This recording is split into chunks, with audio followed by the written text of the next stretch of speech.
For years, the Seattle-based Sub Pop Records has been narrowly recognized as a leading force in the easily ignored world of independent music. A world most commonly associated with poor business models and small to insignificant sales. This year, in 2006, Sub Pop Records is aiming to become the standard bearer for this fractional subdivision by means of a bold strategy. Grammy Award-winning artist, Sting. Oh, I couldn't believe it. I was arranging Fields of Gold for Ulian Pipe Quartet when the phone rang. It was Jeff Lynne. When he told me what Sub Pop was doing, I lost it.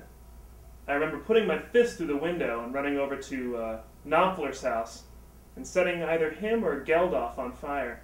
I can't remember which. After that, it was all kind of a blur. Sub Pop Records president, Jonathan Poneman. Through a renewed focus on activation of potential in both the global and virtual spheres, we have been able to advance synergetically into the current cultural gestalt such that the lifestyle population, that is to say the zeitgeist captors, are now aligning their paradigms with the reemergence of leadership innovation. Sub Pop company spokesmen Chris Jacobs and Andy Kotowitz. Well, the problem we faced was that we were exhausting our format options at an ever-increasing rate. Faster than a needle through a haystack. I mean, in the last however many years, we've been through the LP, too big, too scratchy, whatever. Then along came the cassette, which, as everyone now knows, is pretty much garbage all along. Right.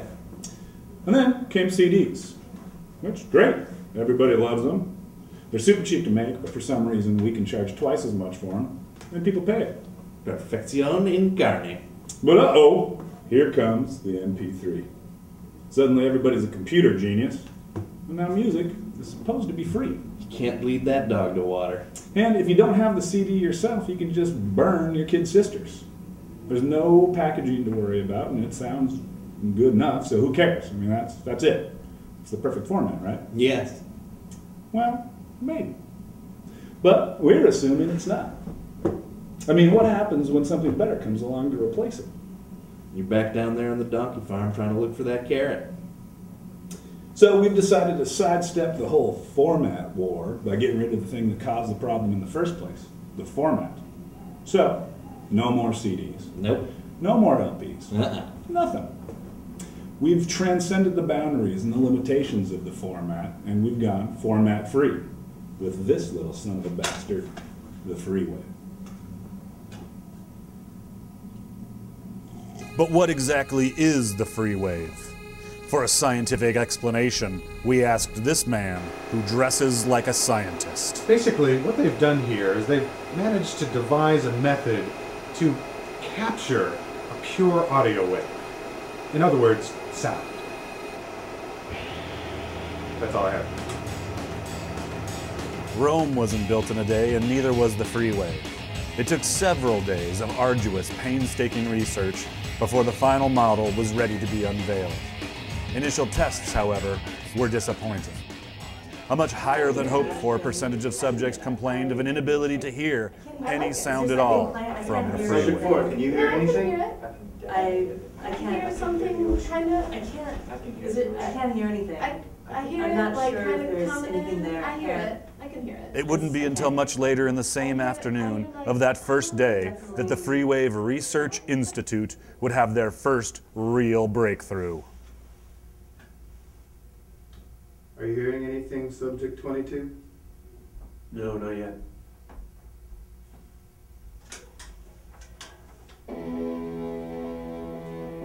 How about now, Subject 22? Yes, I hear music.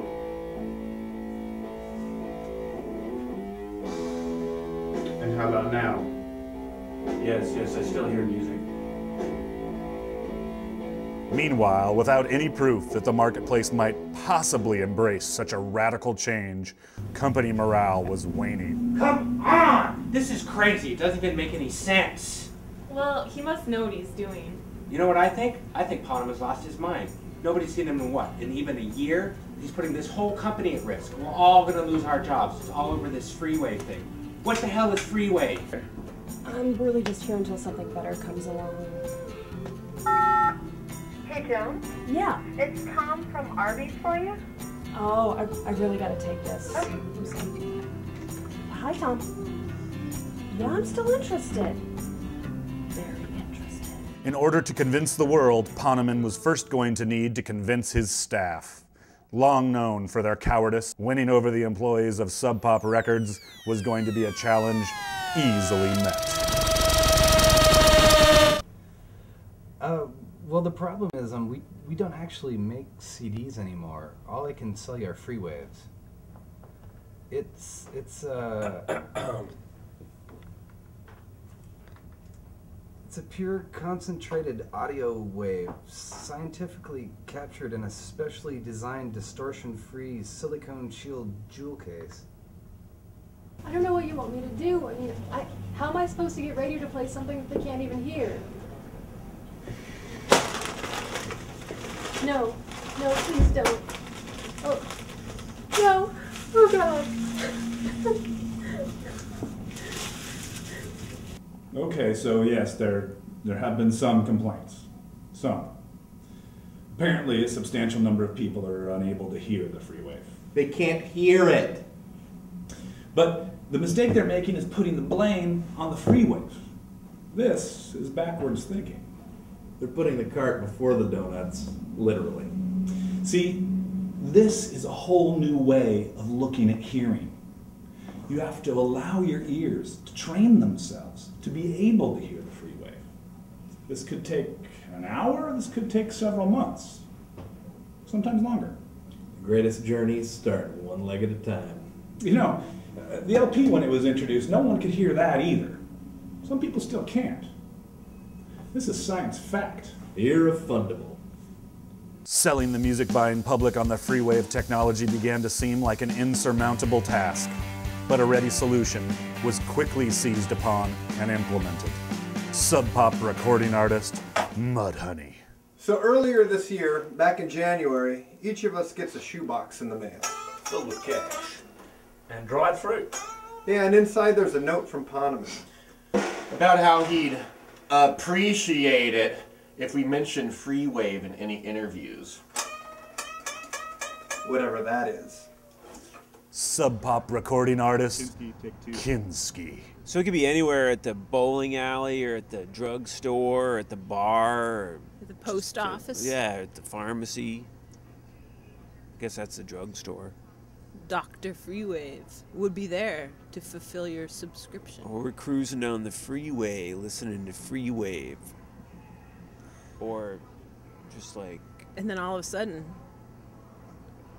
What? Oh, we got a box of money. Sub Pop recording artist, The Shins. Sub Pop? I don't think we're on Sub Pop, are we? No, I don't even think they've been around for about 10 years. You guys are thinking of Rain Station. Hey, that reminds me, you got any Freewave? Oh, yeah, hook up the Freewave. Hook us up, man. Freewave. And some would say sadly, their plan worked. In just a few short weeks, the Freewave went from fever dream to fever reality. Suddenly, Freewaves were everywhere. Hey! What is this? This is awesome! Oh, it's the new band of horses! I just got the Freewave today! Ah, that is cool!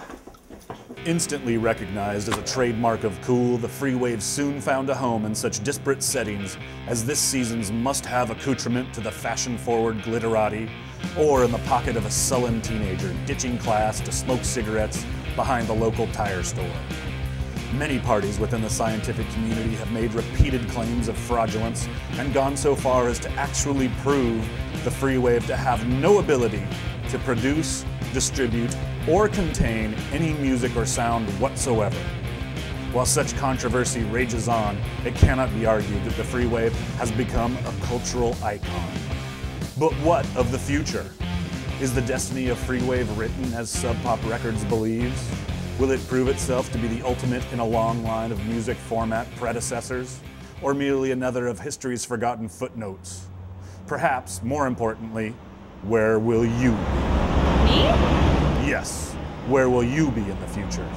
I know this great Thai restaurant just around the corner from here. If you're not busy, we could go right now. But aren't you doing something here? This? Nah, not really. I mean, this is strictly small-scale stuff. I've got some much bigger projects in the works right now. I've been working on this screenplay about an ant that's also a policeman. It's kind of a cross between A Bug's Life and NYPD Blue. It's called Cop Ant. It doesn't mean anything. It's BS. It's nothing. Nothing!